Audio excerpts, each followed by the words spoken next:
Buenas tardes, es la hora de la siesta, hace mucho calor. Tener que escuchar a un psicólogo a esta hora es una invitación a dormirse. No ronquen, por favor. Yo cuando vea que ustedes miran el reloj insistentemente, quiere decir que ya tengo que ir terminando. Pero lo que me pone más incómodo es cuando alguno se lo lleva al oído y me dicen, esto no pasa nunca el tiempo. Bueno, les agradezco mucho a las autoridades del Instituto Montoya que hayan pensado en invitarme para esta jornada.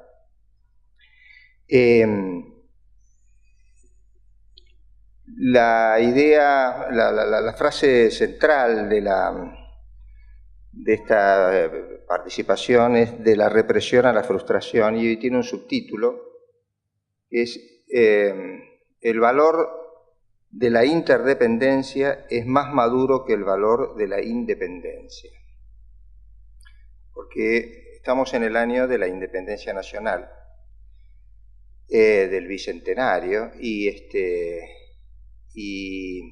sin que suene esto una contradicción con el festejo, con la memoria y el recuerdo agradecido de esas gestas, de cualquier manera, coincido con este autor que se llama Covey, Stephen Covey, que es un formador de líderes, fallecido hace reciente 3 o 4 años aproximadamente, que sostiene esta frase, ¿no? El valor de la interdependencia es más maduro que el valor de la independencia. Eso va a ser uno de los ejes de lo que conversemos hoy. Esta frase, aunque hoy suene, insisto, en este primer momento casi un contrasentido en el contexto de una memoria que festeja una independencia.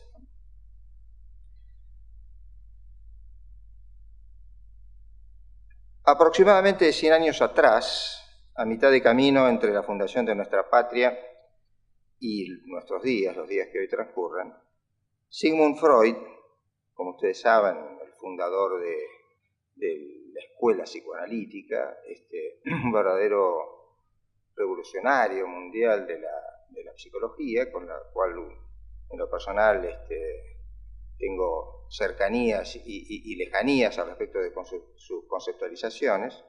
Sigmund Freud presentaba su tesis central por la que atribuía la nerviosidad moderna, que hoy llamamos angustia, a la represión sobre la vida sexual que la modernidad exigía en nombre de una moral victoriana, férrea y progresista.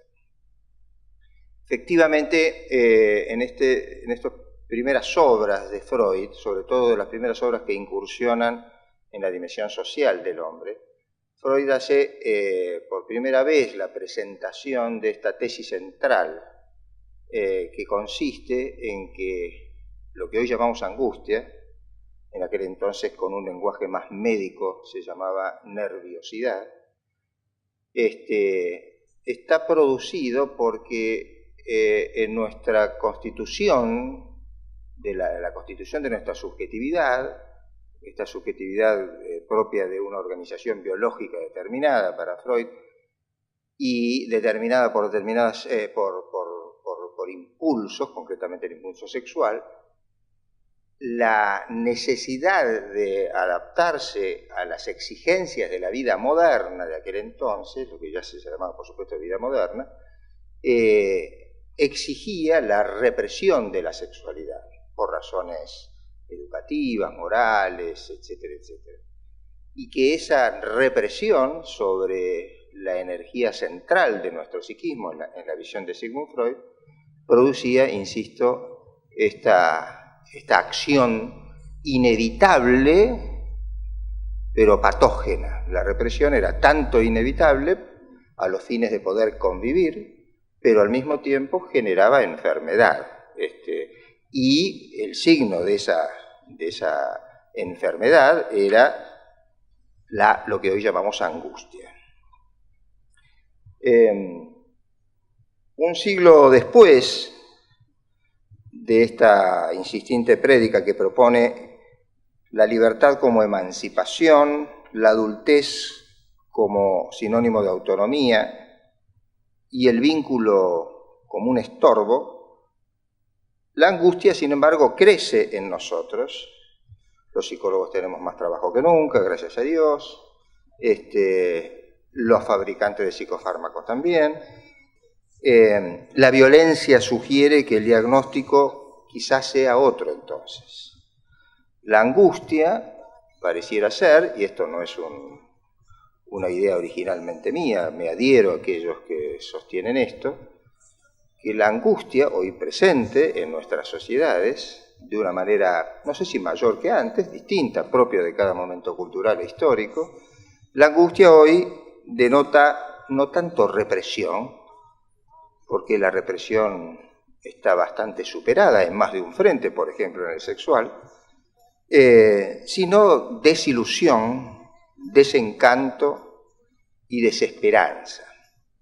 Lo que subyace detrás de la angustia, en aquel entonces, repito, llamada nerviosidad, pareciera ser ya no entendible desde una represión que ha cedido considerablemente, sino de un sinsentido, de una frustración.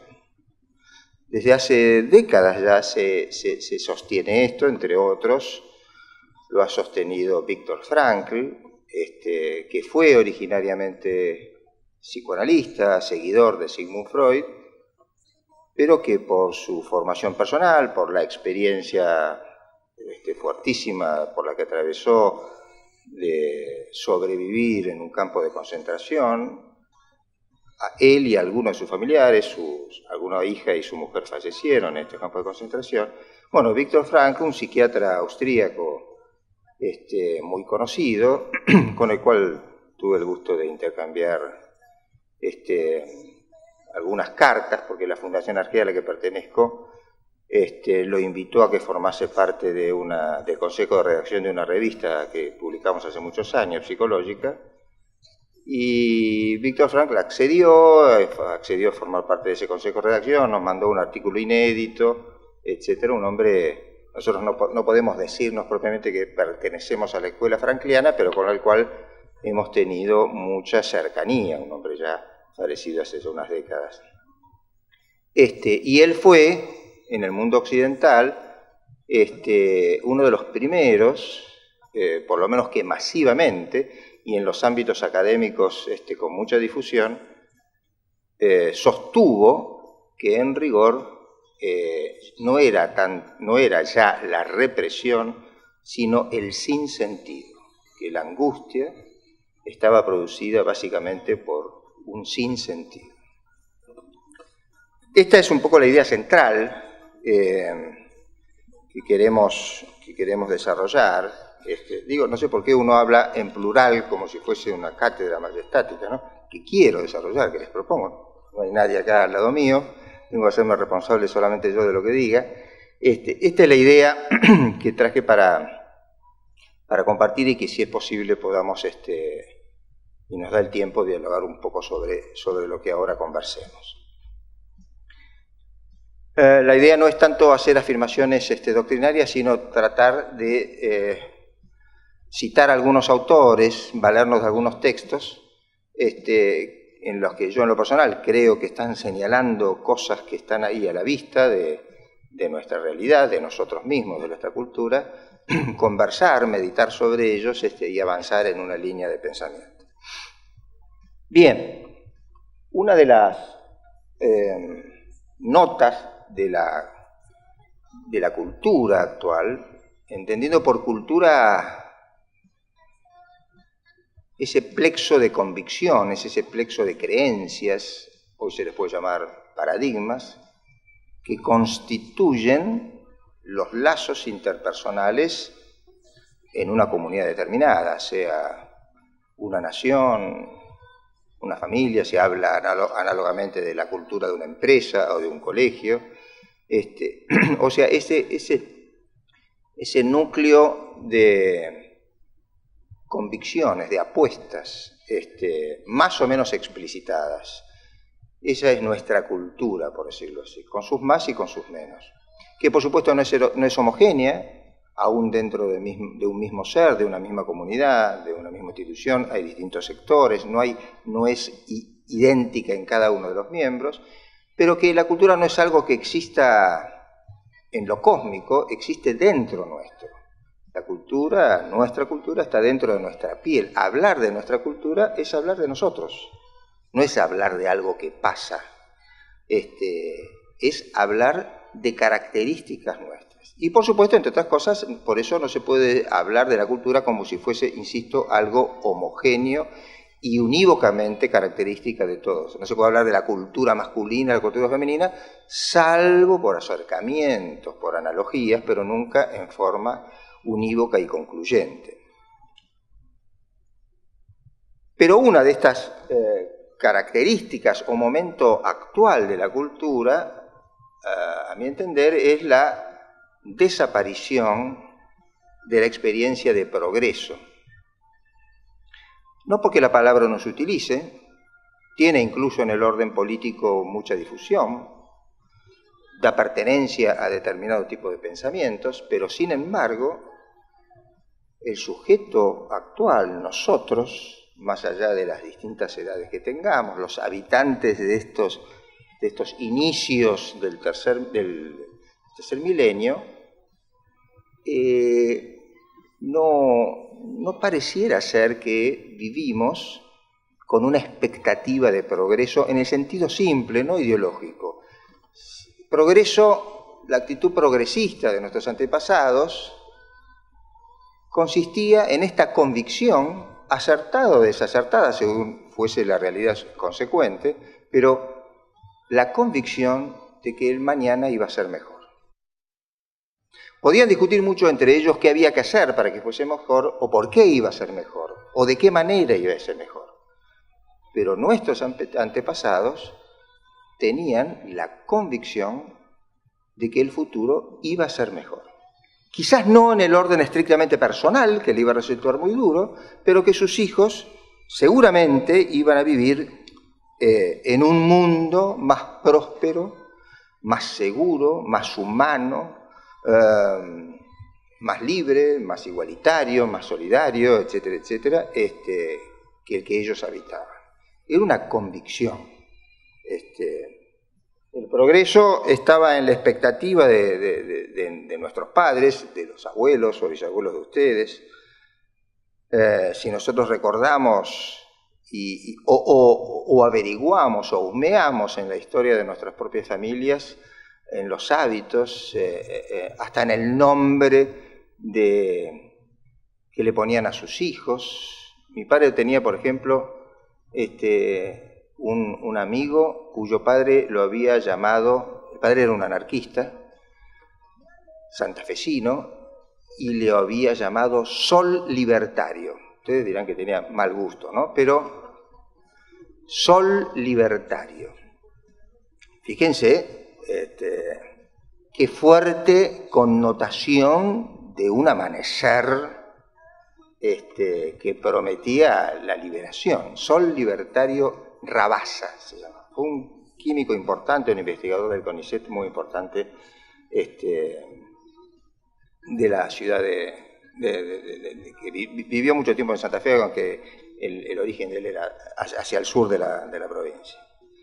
La fundación de los pueblos, de las parroquias, las sociedades de fomento, los clubes. Me contaban ayer, ¿no? O hoy me contaban que hay un club Progreso. Bueno, no puede no haber un club en Progreso. El Amanecer, el Nuevo Orden, la fraternidad, la unión. No puede no haber en distintas ciudades del interior, en todas las ciudades del interior, hay o cooperativas, o clubes, o simples bares que se denominan así, con estos términos. Los espacios públicos se habitaban, sean las sociedades de fomento, la sociedad italiana, la sociedad española en los pueblos. La gente vivía en esos espacios y vivía para esos espacios. se fundaban pueblos, pero además se fundaban instituciones, colegios, institutos.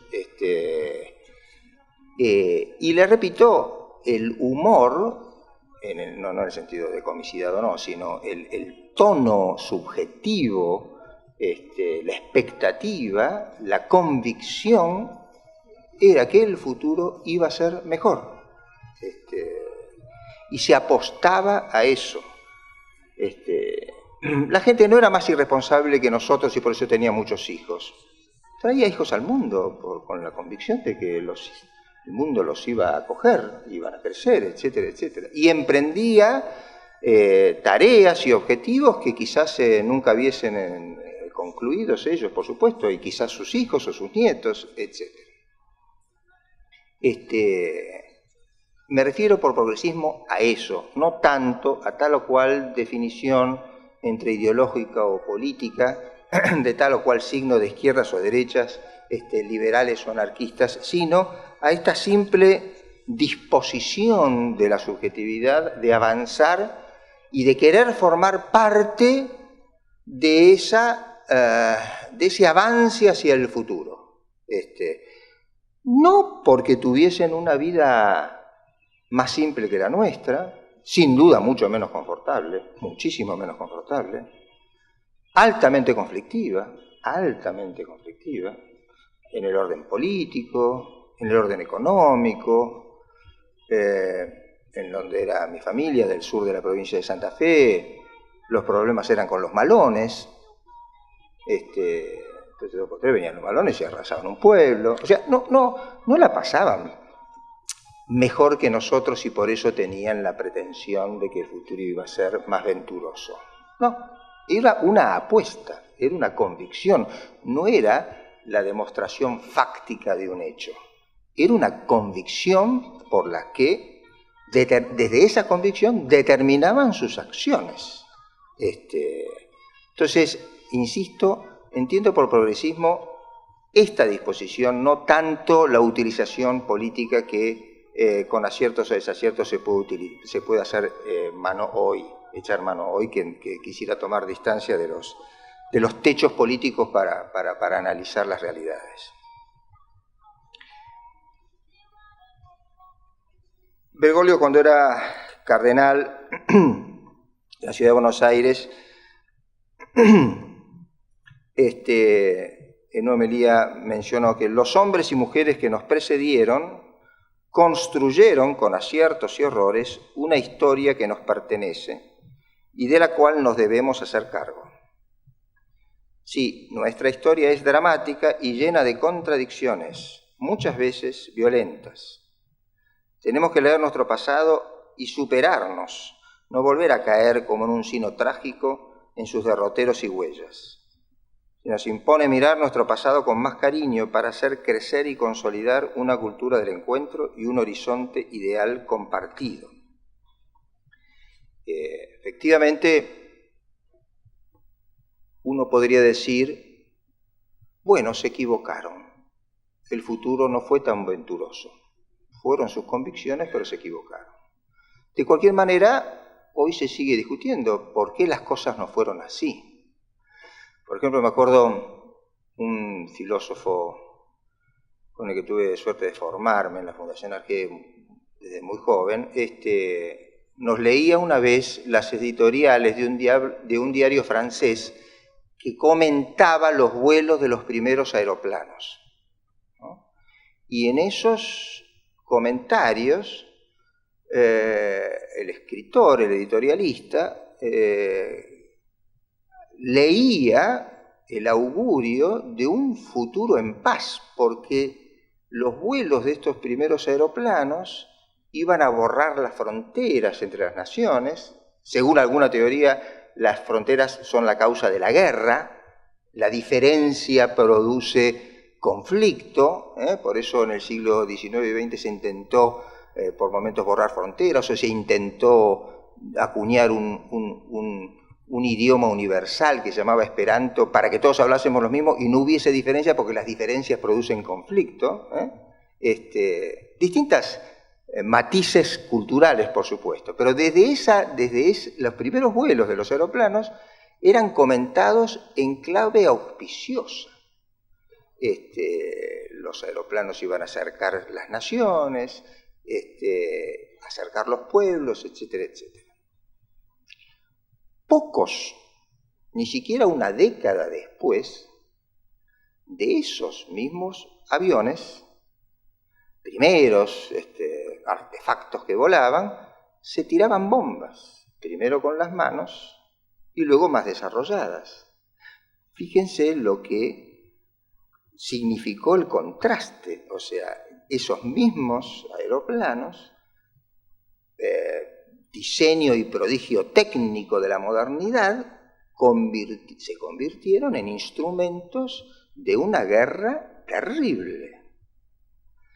Y de una guerra que a su vez no se producía como era la convicción entre dos tribus africanas por un tótem, sino de la Segunda Guerra Mundial, que se produce en el epicentro de los países progresistas y en nombre del progreso. No había sujeto más progresista que un marxista, o sea, un materialista científico, o que un fascista, o que un miembro del Tercer Reich, que auguraba milenios de un nuevo régimen, de prosperidad. O sea, o de un defensor del libre mercado internacional. Todos hablaban en nombre del progreso, representaban al progreso. Y en el epicentro de la cultura progresista se produce una guerra entre hermanos, entre sujetos que vivían a miles de kilómetros de distancia, con familiares de uno y otro, de otro lado de la frontera, etcétera, etcétera, etcétera. Hay quien dice que Occidente no se recuperó de esta experiencia traumática, de que consistió en no entender del todo por qué, con esta convicción de que haciendo lo que estamos a hacer vamos a producir tal cosa, es como si uno comprase en una casa de artefactos un mueble para armar, siguiese las instrucciones y en lugar de una mesa de comedor sale una mesita de luz mal hecha. Repasa las instrucciones, hizo todo lo que estaba indicado en el manual, pero no tiene la mesa de comedor, tiene una mesa de luz mal hecha. Esto es lo que se llama crisis. La crisis, que se puede aplicar tanto a los sujetos sociales, a las culturas, a las familias, como a los sujetos individuales, las personas, las crisis consisten en el cuestionamiento vital, en las preguntas fundamentales que nos hacemos cuando nuestras expectativas se ven sacudidas por una realidad absolutamente diferente e inesperada. ¿Me explico? Las crisis no son conflictos. Las crisis son cuestionamientos, de ahí viene la palabra crisis. Crisis viene de cribar, de criticar, o sea, de sopesar, de distinguir, de tratar de discernir. Las crisis son cuestionamientos acerca del sentido. No cualquier cuestionamiento, sino acerca del sentido. Cuando un matrimonio está en crisis, no es que tenga un conflicto sexual, o un conflicto con la suegra, o un conflicto sobre la educación de los chicos o el manejo de la plata. Puede ser que tenga estas cosas, pero eso no es la crisis. La crisis es el cuestionamiento del sentido, o sea, ¿tiene sentido seguir viviendo juntos? Porque uno puede tener un flor de conflicto, pero de acá no me muevo. Como una empresa está en crisis, no porque tenga un conflicto con proveedores o con la FIP o con los gremios, que lo puede tener, pero está en crisis cuando se pregunta, ¿esto es negocio o estamos perdiendo plata? ¿Me explico? Las crisis son el cuestionamiento del sentido. Son una provocación no elegida, a nadie le gusta estar en crisis, ni prefiere estar en crisis, ni decidió estar en crisis. Es el encontrarme con una realidad inesperada pero evidente, que no logro entender y que pone en cuestionamiento aquellas cosas que hasta ayer eran convicciones y hoy no sé. Nosotros hoy somos los herederos de la crisis de la cultura de nuestros padres, abuelos o bisabuelos, según la edad de los aquí presentes, que no veo muy bien. Pero yo me encuentro seguramente entre los mayorcitos. La familia de mis padres, pues, bueno, por ejemplo, los Petroni vinieron a la Argentina unos años antes de que finalizase la primera mitad del siglo XIX, 1840 y pico aproximadamente, se establecieron en la Pampa Húmeda, se quedaron ahí, vinieron de un cantón ticino, seguramente por unos conflictos sociales de aquel entonces, y se establecieron en distintas poblaciones, estuvieron en Capitán Sarmiento y después se radicaron en el sur de Santa Fe. Mi padre es uno de los 8 hermanos que vivía en el sur de la provincia de Santa Fe, en una población que se llamaba Villa Cañas, Villa Cañas. Uno de sus hermanos, Rodolfo Petroni, se casó, vivió y creció y educó a sus hijos, crió a sus hijos acá en Apóstoles. Con uno de ellos, con un primo que hacía como 30 años que no veía, me encontré anoche. Con un Petroni, cuyo padre era hermano de mi padre. Mi madre era de una población más cercana que se llamaba Teodelina. Por momentos vivía en Teodelina, pero vivía en Cañas, que era al sur de la provincia de Santa Fe. Y esos eran, les repito, personajes, no los Petroni, todos, personajes progresistas. Mi abuelo fue uno de los que electrificó los pueblos del sur de Santa Fe, Teodelina, Cañas, etcétera, etcétera. Mi otro abuelo era inspector de granos en Cañas. Mi madre nació en Rosario, pero vivió en Cañas mucho tiempo. Les contaba en Tucumán hace unas semanas atrás que mi madre estaba en la primaria cuando las mellizzitas Legrand también estaban en la primaria, en Cañas. Así que sé perfectamente la edad que tienen mi... Y no se los voy a decir. No lo voy a decir. No corresponde a un caballero. Lo único que le puedo decir es que efectivamente está muy bien esa mujer. Muy bien. Pero bueno, eso es otra cuestión.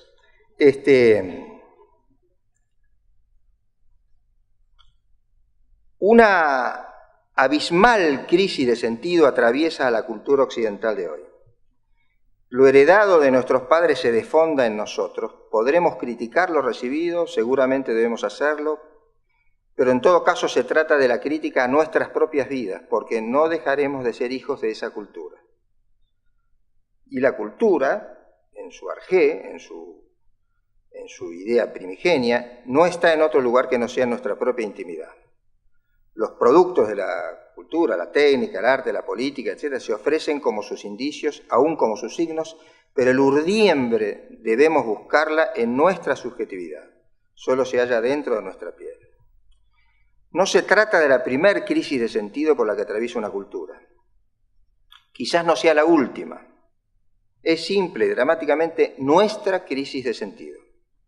Y como sabemos, las crisis de sentido son totalizantes, engloban y comprometen todas y cada una de las dimensiones de nuestra propia vida.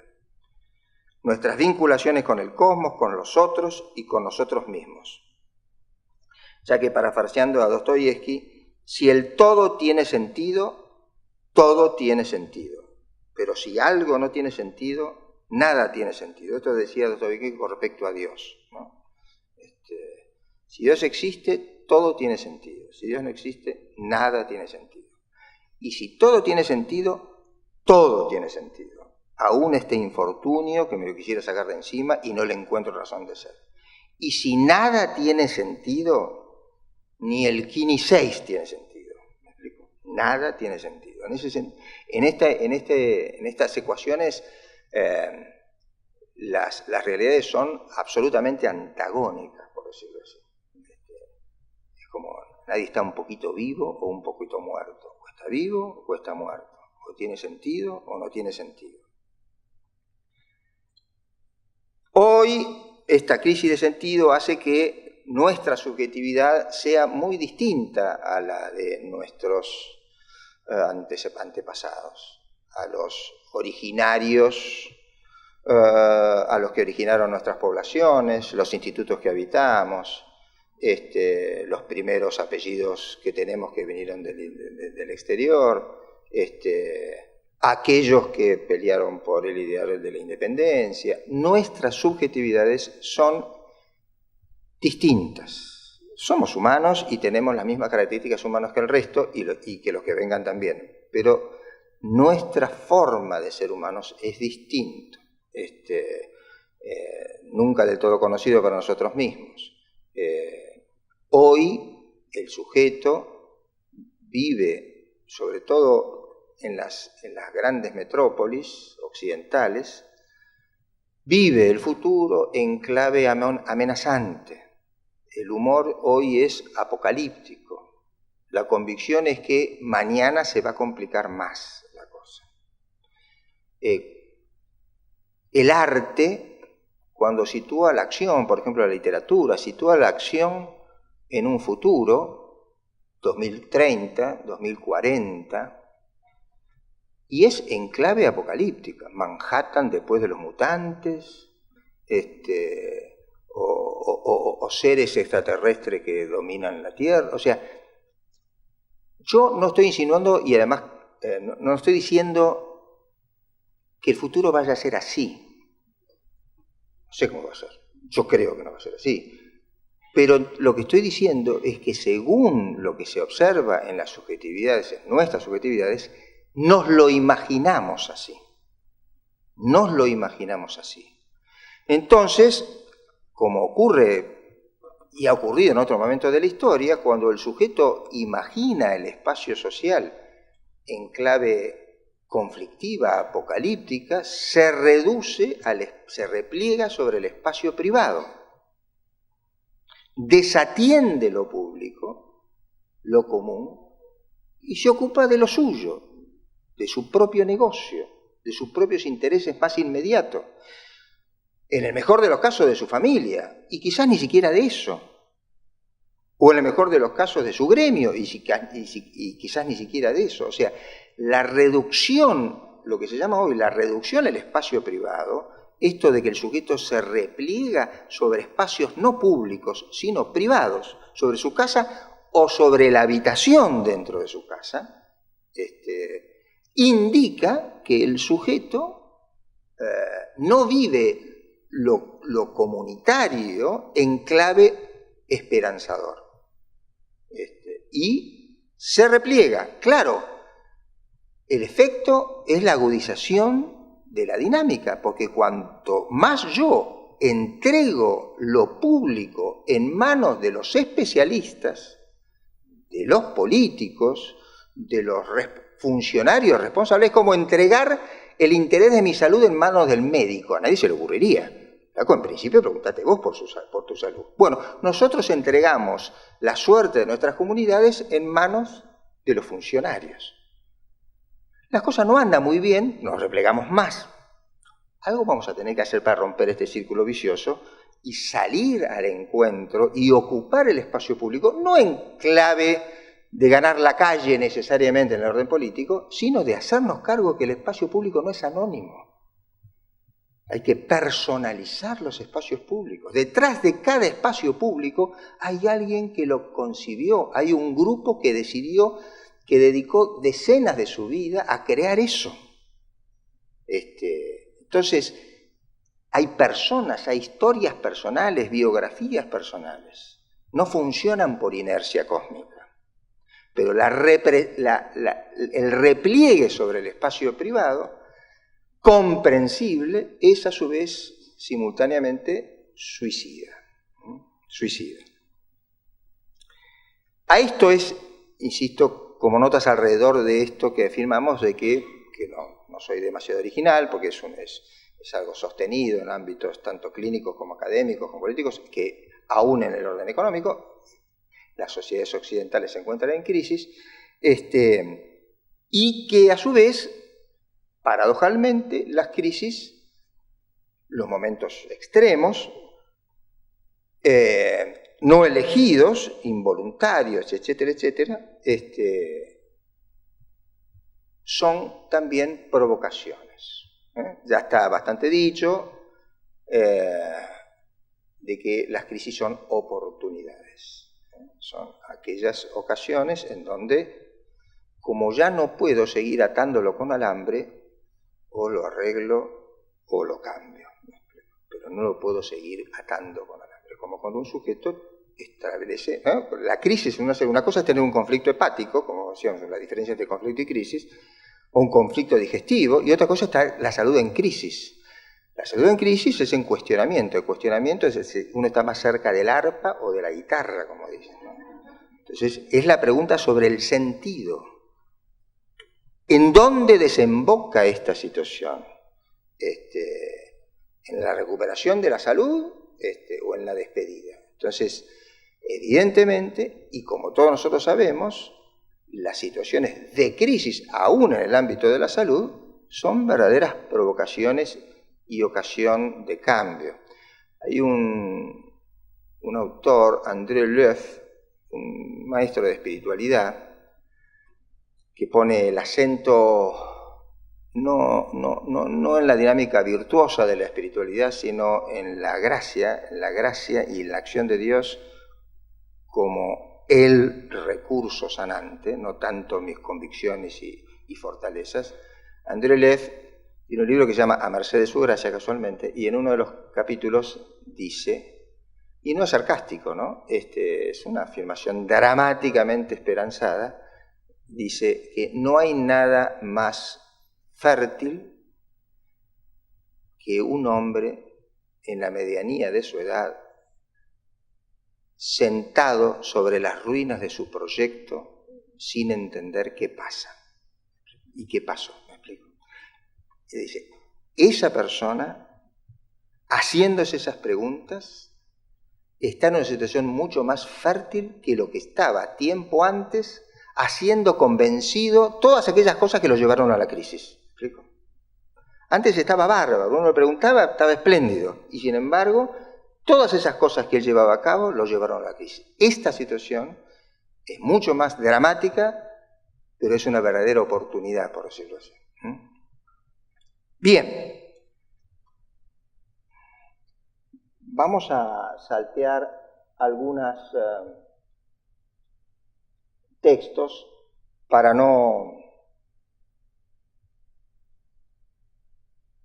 acotarnos a lo central.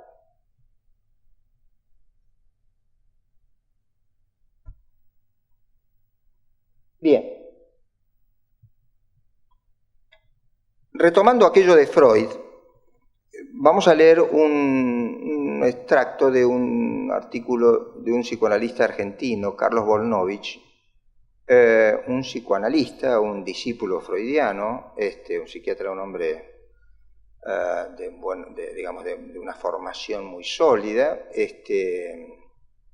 Yo no comparto algunas de sus ideas, pero cuando él publicó esto hace unos años, yo lo conocí, tomando un café.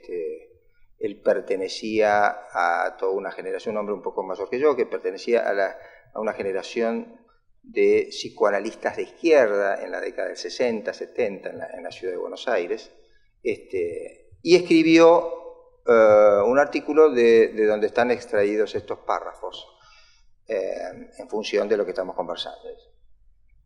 Pasaron ya 83 años, de esto hace algunos más, o sea que aproximadamente 100 años, desde que Freud publicó La moral sexual cultural y la nerviosidad moderna. Releyéndolo, enternece la ingenuidad, conmueve el candor de Freud al denunciar los estragos que las exigencias de adaptación a la sociedad moderna producen en la vida sexual. Insisto con que Volnovich para Volnovich, Freud es un maestro y es un referente.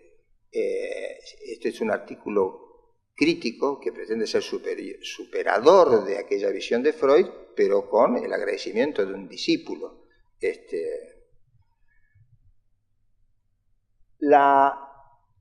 La actual coyuntura histórica nos enfrenta a alternativas políticas confusas con un instrumento crítico tan desprestigiado como ineficaz. Instrumento crítico acá se refiere a la razón.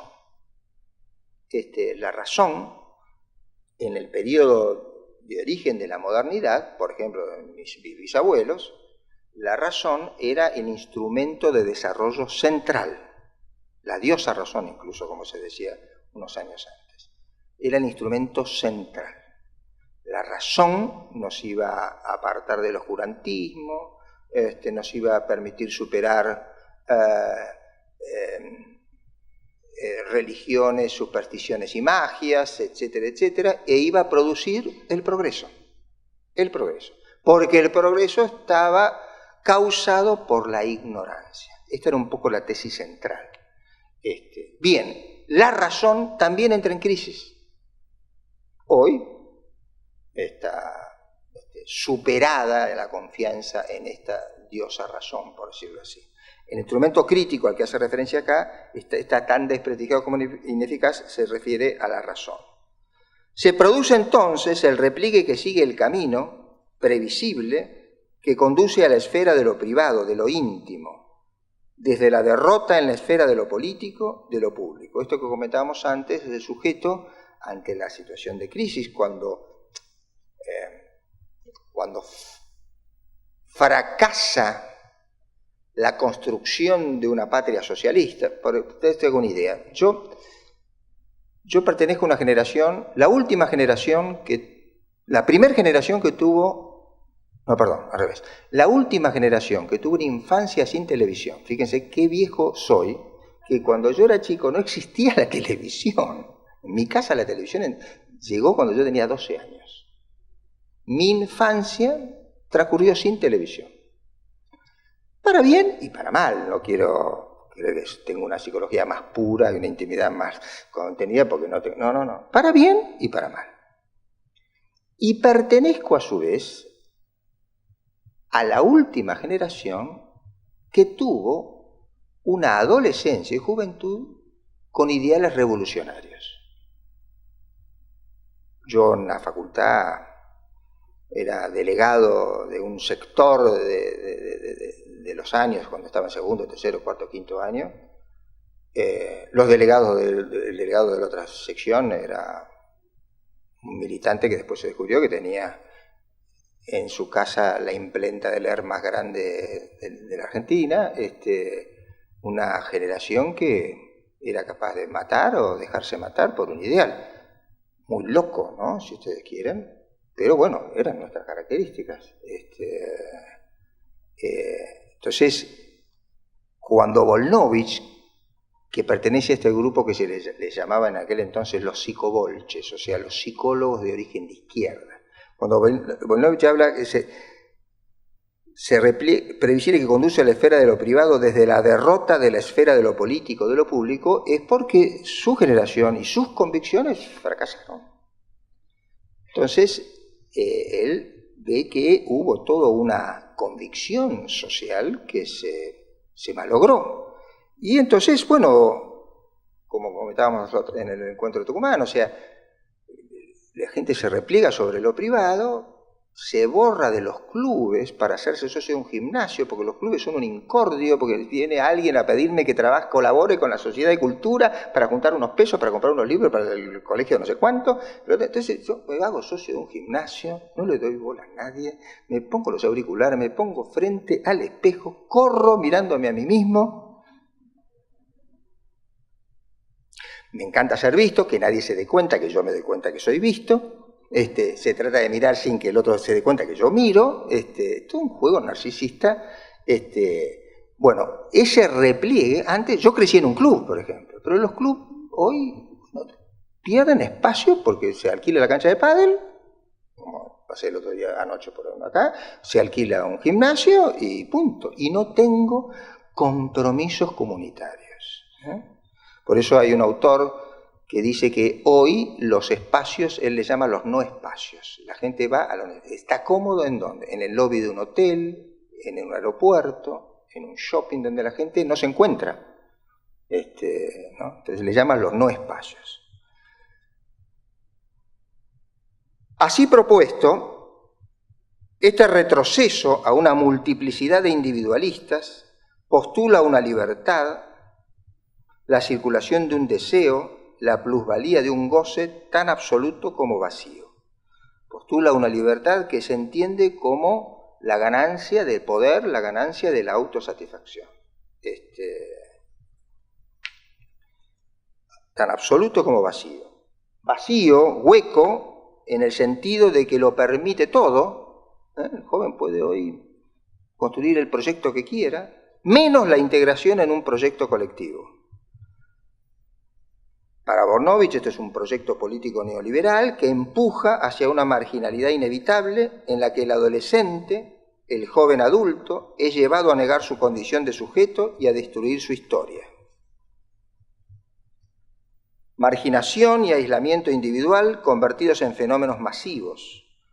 Entre el desinterés por lo social y lo político y la sobrevaloración del deseo, se abre paso la enorme masa que alienta esto que con un brutal psicologismo Christopher Latz, que es un sociólogo norteamericano, ha denominado cultura del narcisismo, la cultura del sujeto sobre sí mismo. Las ideas centrales que nos vamos acercando es, hoy, la frustración es la frustración del narcisismo. El narcisismo frustra. Es insaciable, no porque cada vez obtenga más, sino porque cada vez obtiene menos. Me parece que la moral sexual, dice Bornovich, de la cultura posmoderna, moral que impregna la vida cotidiana, corresponde al momento en que ya no existen tabúes para transgredir. Ya no tiene que ver, dice Bornovich, con aquella sociedad de 1920, 1910, que conocía Freud en Inglaterra, en donde el tabú, la represión y la exigencia de las formas socialmente aceptadas era lo que coartaba. Hoy ya no existen, dice él, tabúes para transgredir. La nerviosidad que se desprende de esta moral sexual de la cultura posmoderna no deviene de la represión sexual, que faltaba más, también existe, puede haber bolsones de represión, sino del conformismo y la resignación. Estas frases que vienen ahora son duras, son, si ustedes quieren, exageraciones, son sobreacentuaciones de algo que este autor está señalando y que ve, que pueden ser exageraciones, pero algo ve esta persona. La nerviosidad postmoderna está hecha en base a la desilusión, al desencanto, a la desesperanza, al desengaño por la pérdida de las utopías. Está fundada en el acostumbramiento a ese lugar de expropiados, a esa condición de adolescentes desarmados que reciben el premio consuelo de cualquier sexo posible a cambio de soportar lo insoportable, la renuncia a su condición de sujetos, autores de su propia historia. Excesivamente negativo puede ser. Y de hecho, bueno, todos conocemos jóvenes que no viven en esta dinámica. Está hablando de tendencias sociales, está hablando de cantidades, está hablando de referentes. Pero efectivamente lo que uno condena moralmente con mucha energía, que es la liberalización sexual, en rigor es un premio consuelo. Es el ribotril para descansar, para distraerme, ¿me explico? Es lo que se presenta para cubrir un vacío y que, por supuesto, no colma ese vacío. No lo colma. Esto no es inédito. Para superar la tentación de que este es el peor de los mundos, la humanidad nunca estuvo peor que ahora, se vuelve apocalíptico y conservador con mucha facilidad. Puse un texto de un tal Piper, de un libro de las virtudes fundamentales, que hace un comentario sobre la sexualidad en la época de Sócrates. Dice, por otra parte, siempre ha existido esa absolutización de la sexualidad como posibilidad de degeneración de la naturaleza humana, y no solo como cosa practicada, lo cual es fácilmente comprensible, siempre hay algún sujeto más o menos fácilmente excitable, sino como programa, como propuesta de vida, como modelo propuesto para determinados sectores culturales, como programa. Esta es la situación de uno de los diálogos de Platón, ya citados en este texto. El joven Fedro, ustedes recuerdan, Sócrates filosofa dialogando con Fedro, y en esta relación en donde Sócrates pregunta y Fedro responde, va explicitándose una filosofía, esto que se llama la mayéutica, o sea, la capacidad de hacer las preguntas convenientes para que el otro mire en esa dirección y diga lo que ve, y de ahí surge la escuela del filosofar, por decirlo así.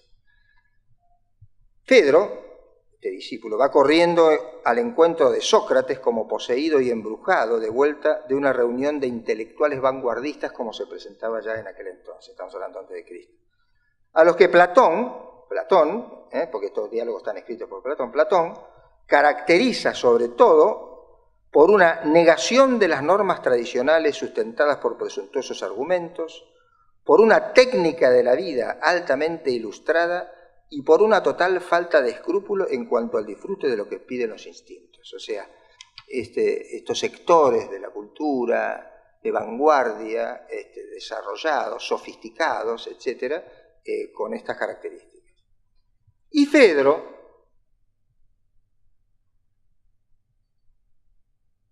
fascinado por la modernidad y elegancia del más grande orador de la época, informa a Sócrates sobre el programa de aquellos intelectuales, que en pocas palabras podría resumirse así. Sexualidad sin amor. Deseable es un máximo de placer con un mínimo de compromiso personal. La conmoción erótica, que es la pasión del amor, se la considera como una enfermedad romántica que no sirve más que para complicarlo todo inútilmente. El no dejarse afectar profundamente se lo entiende como lo único virtuoso. A eso se lo llama virtud arete, ¿no? Es una obra de Piper. Fíjese cómo parece moderno, y sin embargo, la propuesta de la relación interpersonal en donde desaparezca el otro, donde no haya vínculo, en donde el vínculo es un estorbo, donde el vínculo me quita libertad, porque tengo que dar explicaciones de por qué hago esto, por qué aquello, etcétera, etcétera. El vínculo es un estorbo. Esto es viejo. Hace unas semanas, en los canales de Buenos Aires, y por supuesto ustedes también los padecen, en todo el país los padecemos, estaba la noticia de esta chica que se presenta como la audacia de una joven, de una madre soltera, la historia está plagada de heroínas que son madres solteras, permanentemente. No, esta no es una madre soltera, es una madre que ha decidido que su hijo no tenga padre. Porque es un despelote si tiene padre, porque tengo que negociar con él a qué colegio lo mandamos, no lo mandamos. Si yo quiero que vaya un psicólogo, él no va a querer, y yo quiero que vaya un psicólogo para solucionar los problemas que tiene que tener, etc. Entonces, quiero tener un hijo sin padre.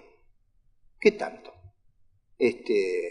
O sea, un ejemplo más de la desvinculación. donde lo mejor que puede existir entre mí y el otro es que el otro no esté. Quiero tener un hijo, pero no quiero tener un esposo. No solamente no quiero tener un esposo, no quiero que mi hijo tenga un padre. Entonces decido que mi hijo no tenga un padre. Extraordinario. Bueno, esto se llama liberación. Yo entiendo de que a algunos varones vale la pena liberarse, entiendo. Pero a priori, sin darle la oportunidad de conocerlo. Bueno. El hecho es que la característica de la subjetividad actual, no solo de los jóvenes, de ninguna manera, oscila entre lo que se llama la apatía y el escepticismo. La apatía como una patología de las pasiones. Apatos quiere decir sin pasión.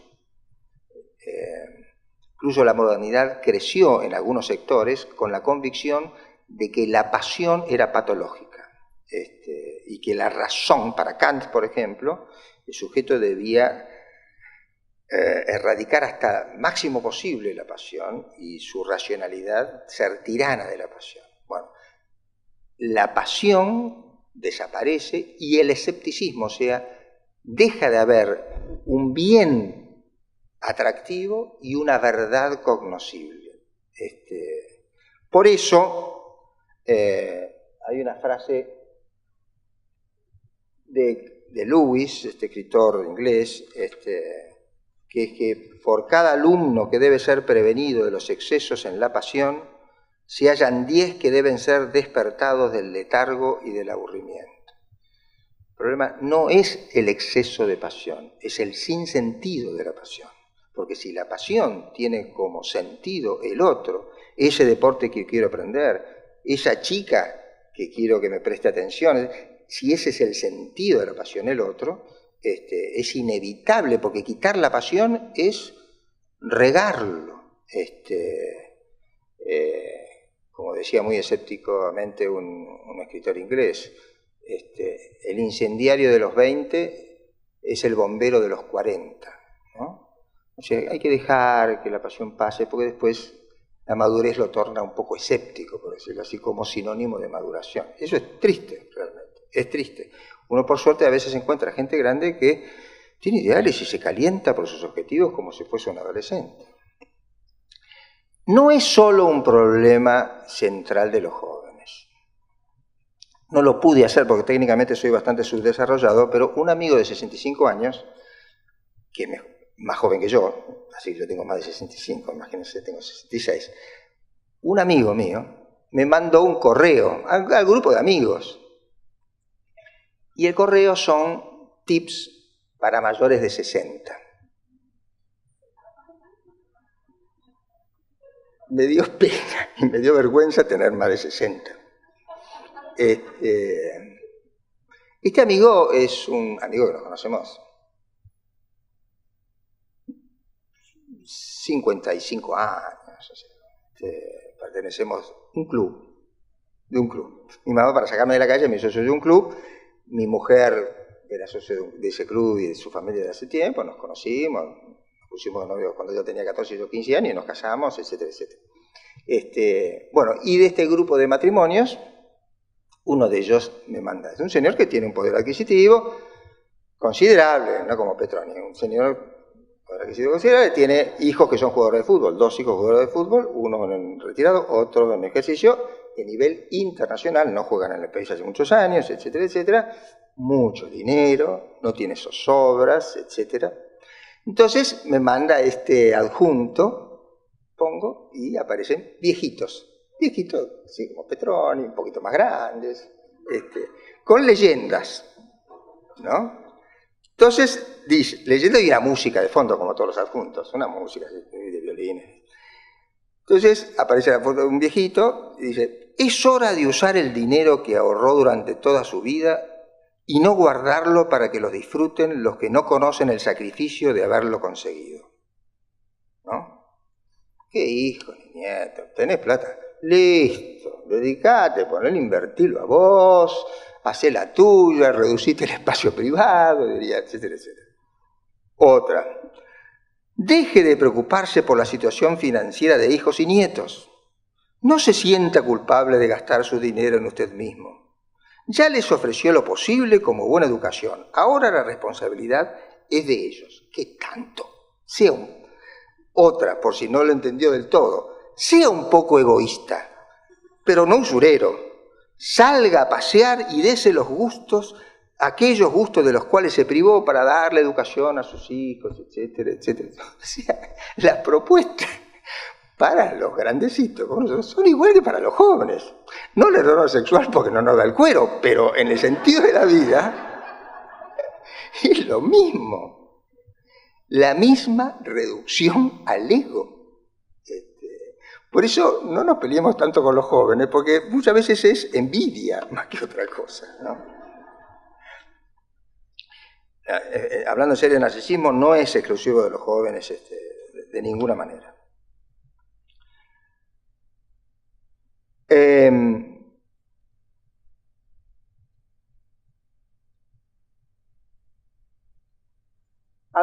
A mi entender, y tratando de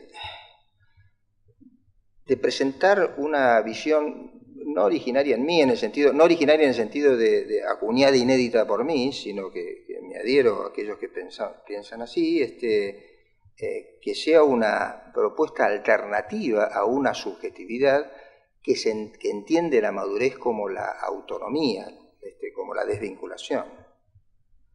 Porque, salvo alguna excepción, con mayor o menor grado de coherencia o sincretismo, de realismo o de artificialidad, de solidez o aporía, según cada uno estime, las escuelas o modelos, las teorías o discursos en las ciencias del hombre parecen converger en un punto: la libertad como autonomía.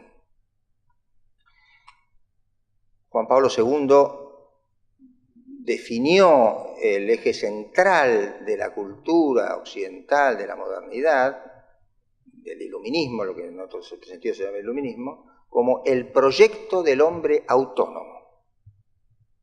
Autónomo, como ustedes saben, quiere decir autónomos, o sea, el sujeto que se fija a sí mismo las normas, contrario al heterónomo, o sea, el que fija, las normas son fijadas desde el exterior. Autónomo es aquel que se fija sus propias normas, y el proyecto de más de 200 años, triunfante por otra parte, el proyecto cultural triunfante en Occidente y irradiado sobre Oriente, Medio Oriente, etc., es el proyecto de la autonomía.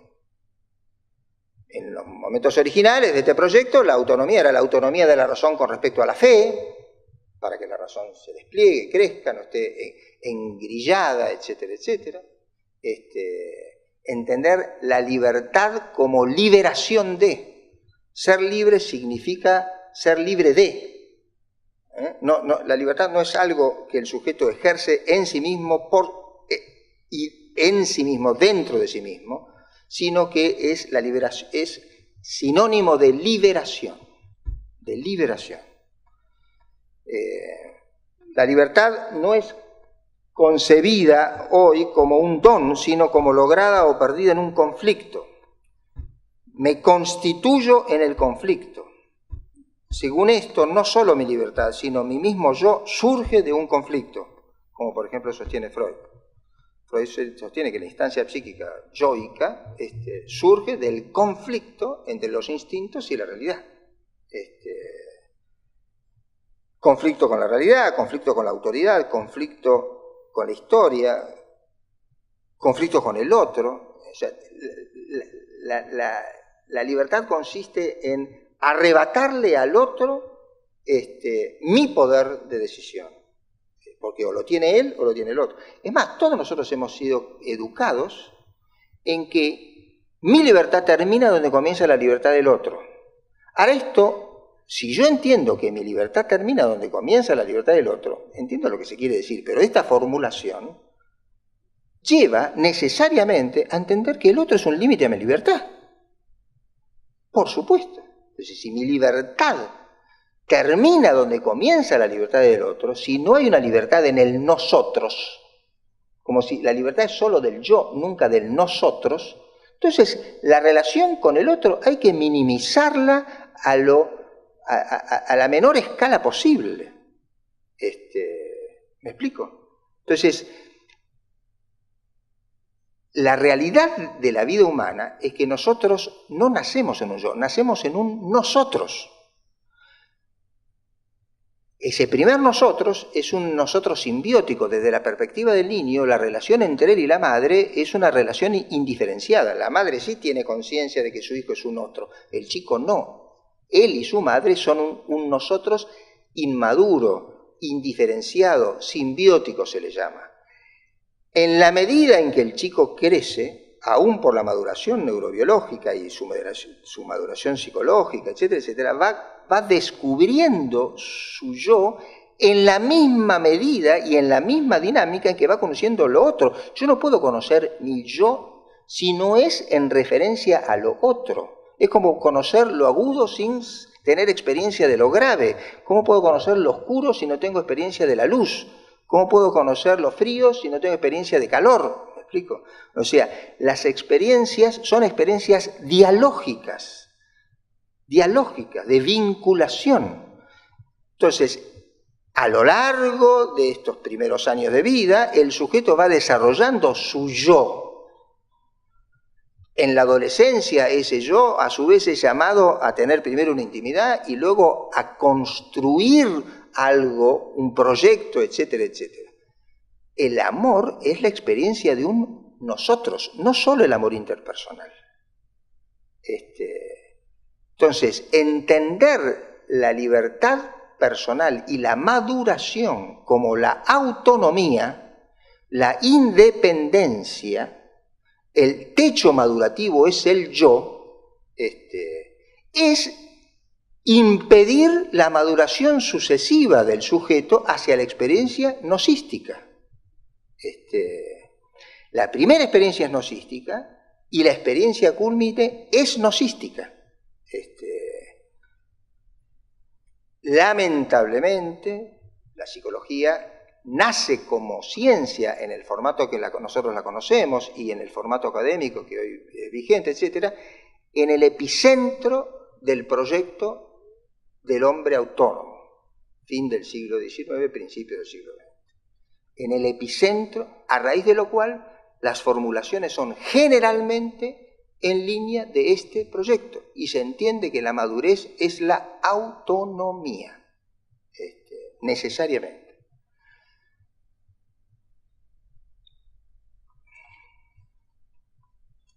El ser que somos consiste en ser en un nosotros. Nuestros vínculos no nos dan una manera de ser, sino el ser mismo que soy. No hay en nosotros posibilidad alguna de ser fuera de estos y otros vínculos que llamamos sociales y que me constituyen. Abstraído, separado de estas relaciones, mi ser es solo eso, una abstracción, no alguien siendo real y viviendo.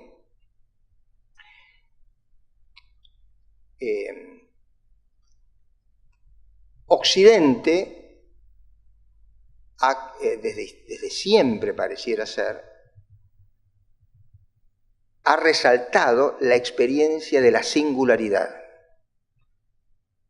de la individualidad, si ustedes quieren. Oriente ha resaltado históricamente la experiencia de lo comunitario. Por ejemplo, en Oriente, pertenecer a una población da identidad, pertenecer a una empresa, el sujeto pertenece a una empresa toda su vida. O sea, pareciera ser que la experiencia humana es tanto de singularidad como de pertenencia. Y ambos pulmones, como solía decir Juan Pablo II, resaltan o más lo comunitario, a lo que pertenezco, o más lo singular, lo individual. Juan Pablo hablaba de las dos pulmones se refería a la Iglesia oriental y la Iglesia occidental porque tienen también estas mismas características. La necesidad de conjugar esto es algo así como un capítulo siempre abierto en la historia. A Occidente lo que le resalta es la experiencia de la singularidad. Por eso tenemos los problemas propios de este estilo, por decirlo así. A Oriente le resalta más la experiencia de lo comunitario y por eso tiene los problemas que tienen ellos distintos a los nuestros. Ser Fernando Petroni, desde la experiencia del ser como participación, como perteneciendo, ser Fernando Petroni es la forma particular que tengo de ser un Petroni. ¿Me explico? Mi identidad no es solamente ser Fernando, es ser Fernando Petroni.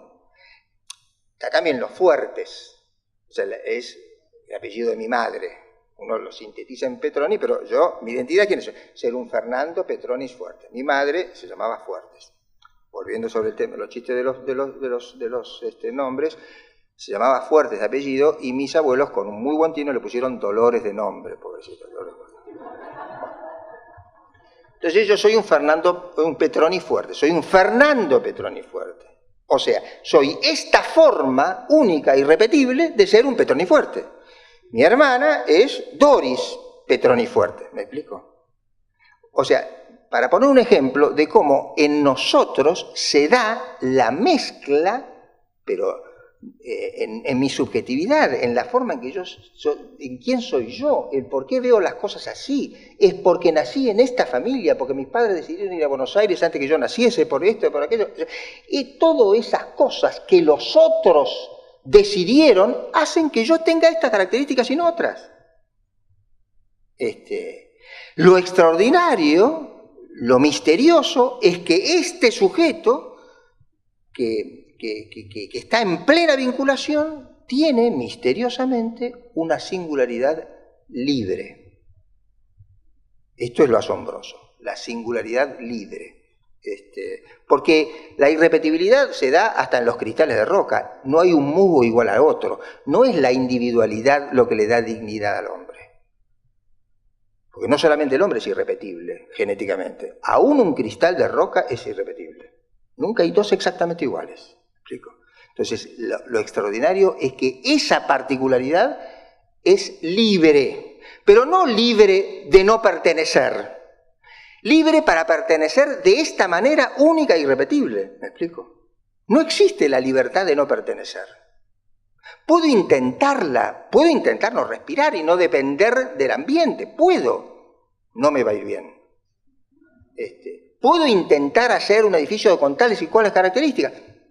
Puede caerse. ¿Me explico? O sea, puedo construir, pero no puedo sostener algo que se construya sobre una quimera, sobre una violación de la participación de la realidad.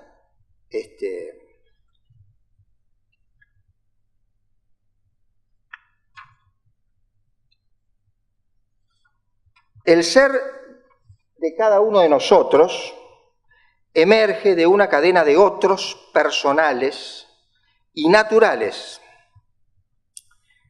la mayor parte de las veces sin que nuestro ser sea consciente de ello. Nosotros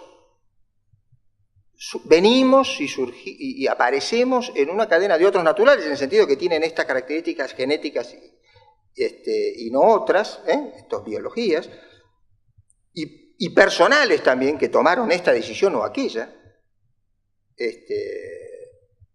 que repercutieron decenas después sobre mi vida, etc.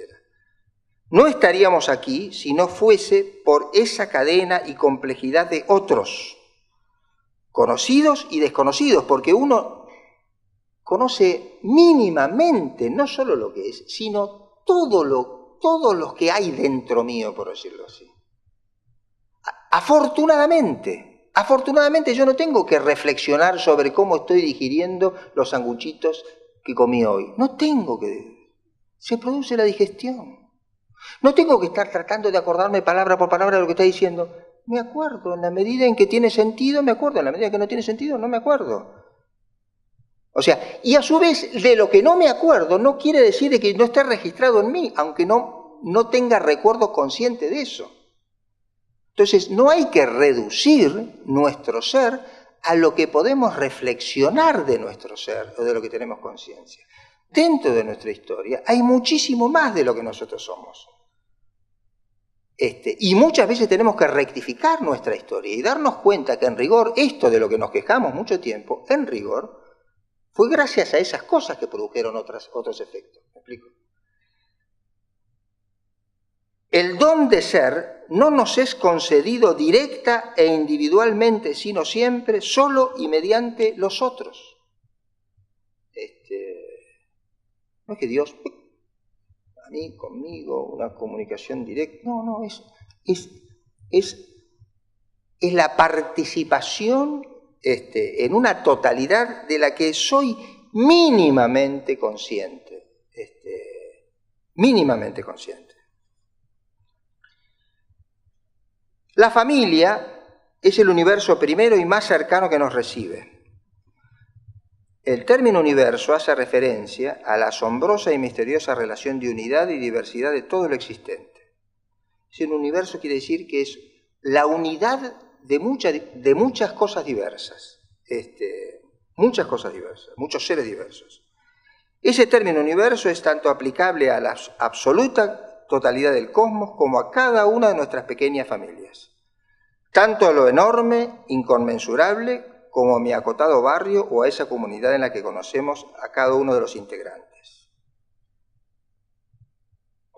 No hay un ser particular cuya alteridad e identidad no dependa directa o indirectamente de su relación con el cosmos. El etos eucarístico posee automáticamente significativo ecológico. La razón del mismo no es moral, sino ontológico. Todo ser está ontológicamente relacionado y toda exclusión de un ser afecta ontológicamente al resto. Esta frase es lo mismo que la anterior de Ioannis Sisioulas, que es un obispo de la Iglesia ortodoxa griega, un hombre, bueno, de pensamiento más oriental, muy interesante, a mi gusto muy interesante.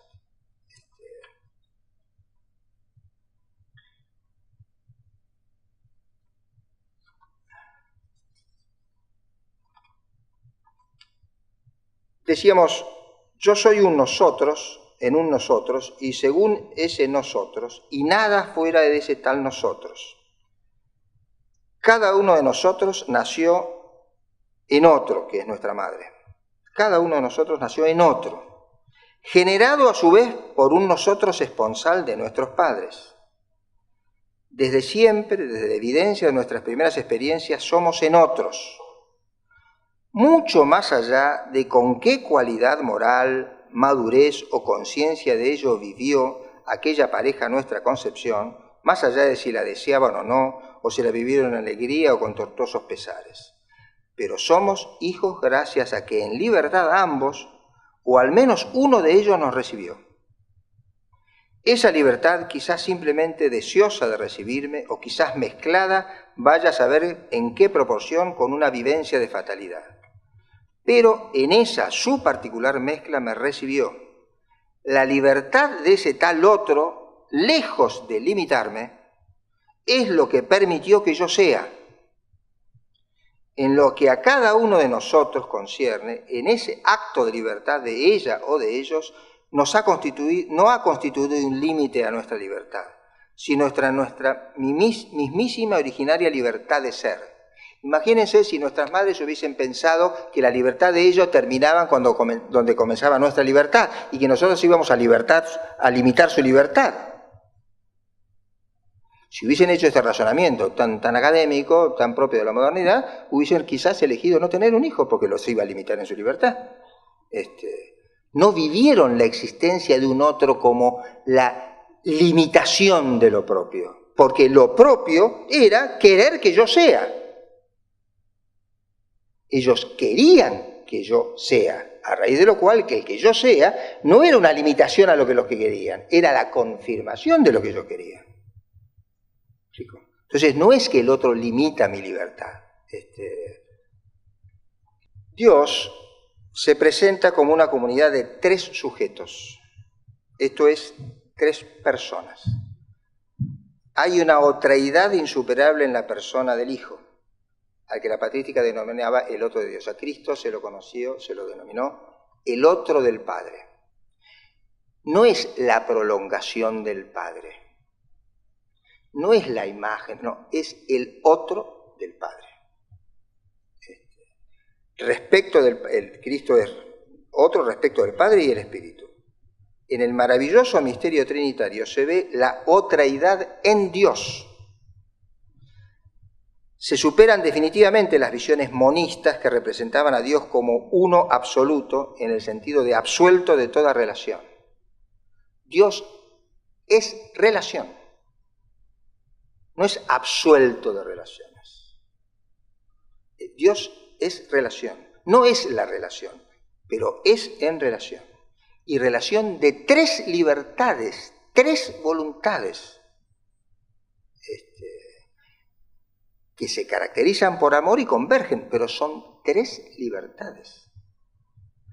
El otro ninguno es el títere del otro, ninguno es solo el ejecutor del otro. Son 3 personas que asienten al otro y que ejecutan con libertad al otro. Cristo dice, nadie me saca la vida, yo la doy. No porque tengo que hacerlo, yo la doy. ¿Dijo? No soy un autómata, no soy un mero ejecutor de la voluntad del otro. Mi voluntad es cumplir la voluntad del Padre. No se anula mi voluntad, se plenifica en ese sentido.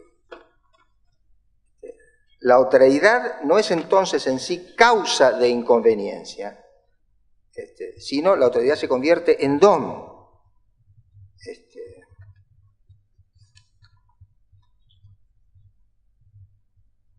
Tendemos a entender y a explicarnos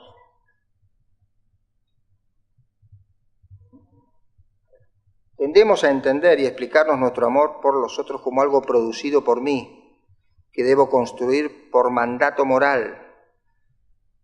Pero es que el otro es la causa de nuestro amor. El amor que experimento por el otro es la respuesta en mí a su ser como don. Cuando los esposos le piden al sacerdote que bendiga su amor y piden el sacramento, piden a Dios directamente el sacramento del matrimonio, dicen, yo, fulano de tal, te recibo a vos, mengano de cual. O sea, el acto originario del amor es la recepción. Cristo puede cumplir con su misión porque se hace cargo de todo lo recibido. Todo lo que yo soy lo he recibido de Él. Su identidad es ser hijo. Entonces, cuando un chico ama la música, está haciendo lo que él quiere, pero por el don de la música, casi se podría decir, no puede dejar de hacerlo, le gusta hacer lo que hace. Amar a alguien es vivirlo como valioso, es ser capaz de experimentar el bien de que el otro sea. Cuando uno cumple años, festeja que el otro sea. Simplemente eso. Festejar que el otro sea. Porque el que yo soy, y además el otro necesita que yo festeje lo que yo sea. Porque es evidente que yo soy. Pero yo necesito que el otro me vea como un don y me ame en ese sentido, porque entonces descubro que es valioso que yo sea. Solo, a esto Piper le llama la fuerza confirmadora del amor humano. Yo necesito ser amado, porque que soy, que existo, que me muevo por el mundo, ya lo sé, pero necesito ser amado, no en sentido estrictamente de valioso, que soy amado por otro, que soy importante para la vida del otro. Todos necesitamos eso. Todos. Es la fuerza y en esto constituye la urdimbre social de la comunidad, el saber que el otro se alegra de que yo sea. En un libro que se llamó El miedo a la libertad, El arte de amar, de Erich Fromm, que fue un bestseller en su momento, en la década del 50, 60, El arte de amar. Erich Fromm, un autor muy interesante, muy instruido, de la escuela de Frankfurt, creo que vivió casi toda su vida en Estados Unidos. Erich Fromm narra ese pasaje del Antiguo Testamento donde dice: de la tierra prometida manará leche y miel. Y dice Fromm que leche, en la figura de la leche se entiende todo lo necesario material para vivir, pero en la figura de la miel se entiende lo necesario para ser amado. Y cuenta la anécdota,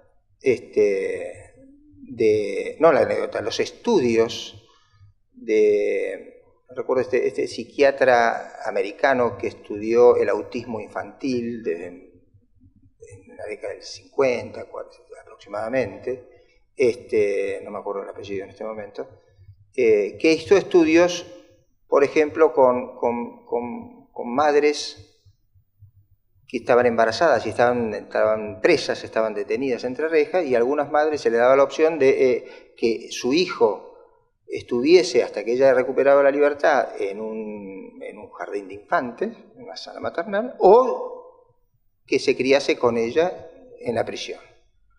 Y después se siguió la evaluación de esos hijos, de esos chicos, y se vio que en cuanto a la maduración psicológica, en cuanto a la resistencia a las enfermedades, en cuanto al cumplimiento de los distintos identificadores, René Spitz era este investigador, los hijos criados por sus madres entre rejas resultaron ser más fuertes, en todo este sentido, que los hijos criados en institutos maternales. Institutos maternales a la americana de aquel entonces, o sea, con las instalaciones y capacitación profesional adecuada. Entonces, Erich Fromm, haciendo referencia a esta experiencia, dice que estos chicos tuvieron experiencia de leche, pero no de miel. Porque por el solo hecho, aunque ellos no fuesen conscientes, de que efectivamente esas madres prefirieron tener a sus hijos al lado. Esta es lo que se llama la fuerza confirmadora del amor humano. Entonces, entender la subjetividad humana en relación, pero no como consecuencia del ser, como el hecho mismo de ser. No es que yo soy y luego me relaciono. Mi condición de ser es la vinculación, positiva o negativa, de buena o mala gana, pero no se puede no estar vinculado, y el aceptar en libertad esta vinculación destraba todas las positividades, las pone en vigencia.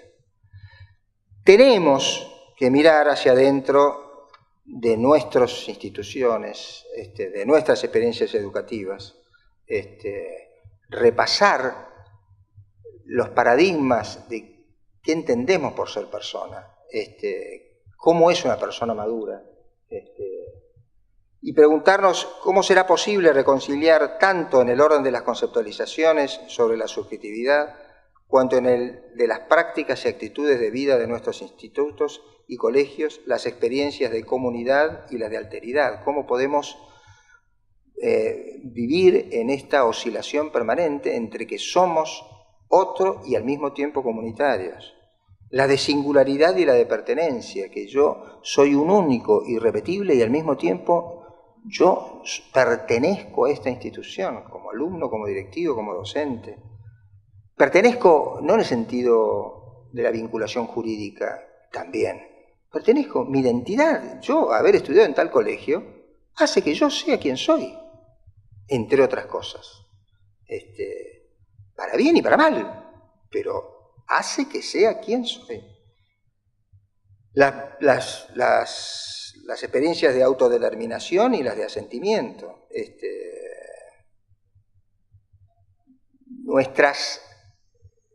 El mundo se ha tornado excesivamente conservador, no me refiero en el sentido político o económico, y al cristiano le resulta muy difícil no ser conservador.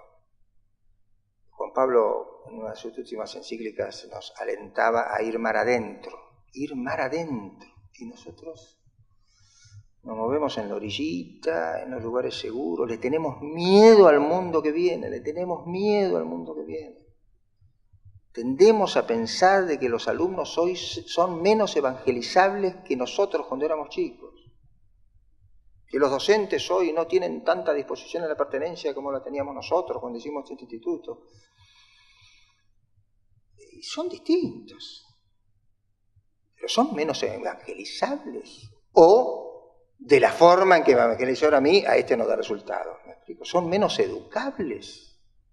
O habrá que llegar de otra manera, porque el sujeto tiene otros criterios, otros paradigmas, otros tiempos. De nuevo, volvemos a ver al otro como un obstáculo a mi vocación de enseñanza, porque el cretino no se quiere dejar de enseñar.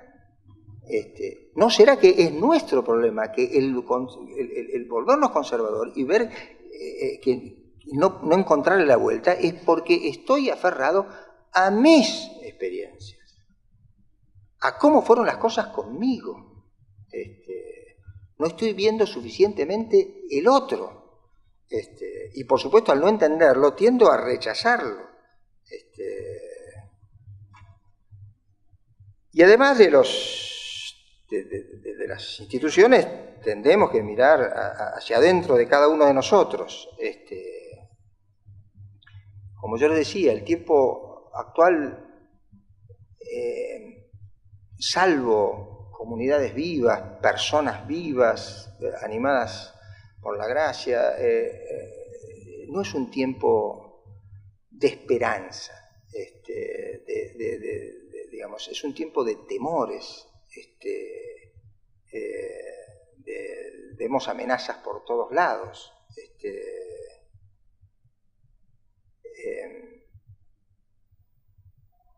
Y esto nos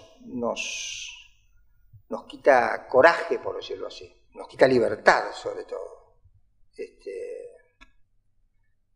Romano Guardini, que era un teólogo, a pesar del apellido, era un teólogo alemán, Romano Guardini, uno de los grandes pensadores del siglo XX, tenía una frase que decía: un maestro enseña por lo que dice,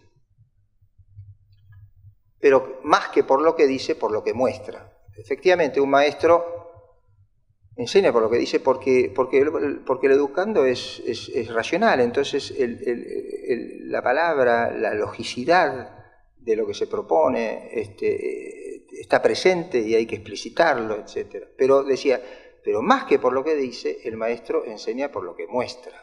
O sea, por el ejemplo concreto de, ¿ves que esto es mejor? Esto fluye mejor. ¿Ves que se puede? Que no es una quimera. Pero Guardini decía, un maestro enseña por lo que dice, pero más que por lo que dice, por lo que muestra, y daba un paso más y decía, y más que por lo que muestra, enseña por lo que es. Porque puede ser que él muestre una cosa para la foto, no por vanidad, puede ser que con su mejor intención él se esfuerce y haga un buen ejemplo de tal cosa. Y en todo caso, cuando con mucho esfuerzo y se cuida y autocontrol me muestra eso, yo no aprendo de eso porque le sale forzado. Lo que aprendo es qué generoso este tipo, cómo se está rompiendo el traste por mí, haciendo cosas que le duele. ¿Me explico? O sea, muestra por lo... No le sale eso con naturalidad porque no lo es, pero le sale con naturalidad el luchar por ser mejor, ¿me explico? Entonces, un maestro enseña por lo que dice, más que por lo que dice, por lo que muestra, y más que por lo que muestra, por lo que es. Nadie puede dar lo que no es. en toda su fertilidad y en toda la limitación del caso. Y no solo las limitaciones, sino también en las traiciones, en las infidelidades a nuestras convicciones, en nuestras aflojadas, etcétera, etcétera. Entonces, en verdad, la fertilidad de nuestra vida es en lo que somos. Un padre enseña por lo que hace cuando está distraído, no cuando trabaja de padre. Cuando trabaja de padre, lo que hace es mostrarme qué trabajador que es. Pero cuando está distraído, le sale lo que podríamos llamar su verdadera cultura. Por eso alguien dijo una vez, la cultura es aquello que nos queda cuando nos olvidamos de todo. Cuando nos olvidamos de todo lo que aprendimos, lo que nos queda, eso es nuestra verdadera cultura. Lo que somos, no nuestras instrucciones. Que bienvenidas sean, pero que lo que no logró encarnarse, ahí quedó. Ahí quedó. Y entonces, efectivamente, nosotros, si nos miramos para adentro, eso es motivo de desesperanza en más de una ocasión, porque yo, aunque mire por otro lado, conozco mis limitaciones. Y si yo soy mi propio límite pedagógico, bueno, pobrecito mis hijos, me explico, o sea, sobre todo cuando uno tiene sus años. Cuando uno es más joven, le resulta más fácil, auténticamente y sin engañarse, tener tanta apuesta sobre sí mismo. Cuando uno tiene ya unos años, como la Virgen, implora misericordia y no justicia. ¿No? Porque si ejerce el día a día justicia, estamos en el horno. Así que misericordia, no justicia.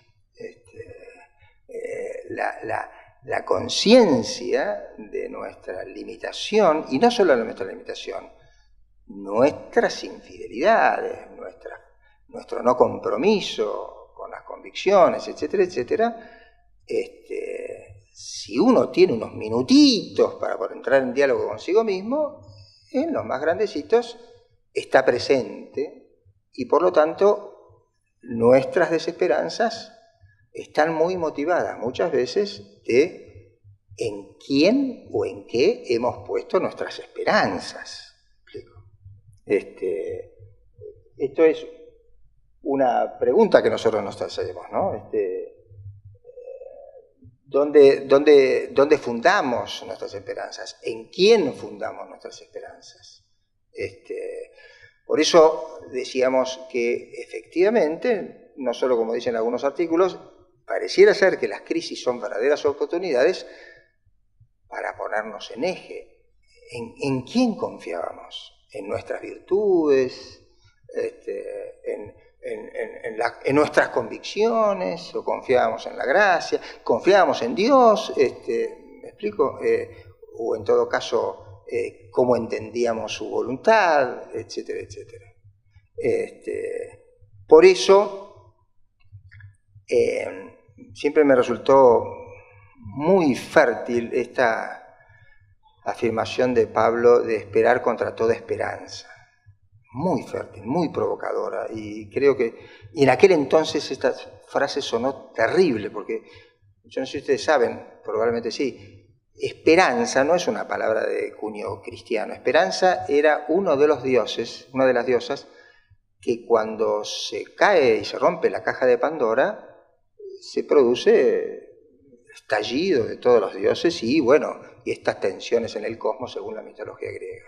Y la esperanza, en el sentido griego, era esta diosa que tiene por finalidad en esta tierra, en este valle de lágrimas, en esta tragedia que era para los griegos la vida, tiene como finalidad el decirnos en el oído lo que nos gusta escuchar, para que uno pueda seguir viviendo, pueda transitar este valle de lágrimas. La diosa de la esperanza, para la mitología griega, tenía esta tarea de decirme en el oído, nada, Fernandito, vas a ver que vas a poder, mira, intentarlo de nuevo, y si no te sale no importa, a lo mejor. Me dice lo que me gusta escuchar. Esa es la esperanza entendida en el sentido griego. Y en más de una de las terapias propuestas en el día de hoy.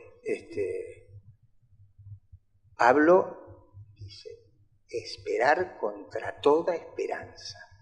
¿Me explico? O sea, cuando se vienen abajo todas esas apuestas, bien intencionadas si ustedes quieren, pero seguramente mantenidas tosudamente durante más tiempo de lo que hubiese sido necesario, etc. Cuando se vienen abajo esas cosas, ahí es donde aparece el desafío de la esperanza. Por eso Sartre tenía una frase muy provocativa. No estoy seguro de entender muy bien lo que quería, pero si entiendo bien, coincido plenamente. Sartre decía, la esperanza comienza del otro lado de la desesperación. ¿Me explico? La esperanza no es una especie de psicofármaco subjetivo para no desesperarme. ¿Me explico? La esperanza comienza del otro lado de la desesperación. La esperanza es después del fracaso.